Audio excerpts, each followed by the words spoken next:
Hi అండి.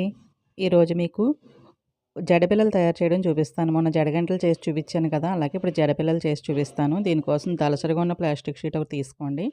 అది రౌండ్‌దైనా పర్లేదు, లేకపోతే స్క్వేర్ అని ఇలాగా రకరకాల షేపుల్లో మనం కట్ చేసుకోవచ్చు. కట్ చేసుకొని దానికి ఇలా కుందన్స్, అలాగే స్టోన్ చైన్స్, ఇవి ఒక బీడ్స్ కుందన్స్ వస్తున్నాయి కదండీ! ఇలాగా చిన్నవి చుట్టూ గోల్డ్ కలర్ ఒక లైన్ వచ్చి వస్తున్నాయి కదా! అలాంటివి.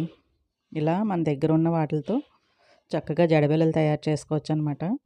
ఇవి ఒకటి చేసుకుంటే పైన క్లిప్పులా పెట్టుకోవచ్చు. అలాగే కాస్త ఎక్కువ చేసుకుంటే జడ పొడవునా ఒక్కొక్కటి తగిలించొచ్చనమాట పిల్లలకి. చాలా బావుంటాయండి. చక్కగా చూడండి ఎంత బా మెరుస్తున్నాయో. నేను వెనక సైడు 2 హూక్స్‌లు పెడుతున్నాననమాట. ఇవైతే జడలో చిక్కుకొని ఉంటాయి కదా!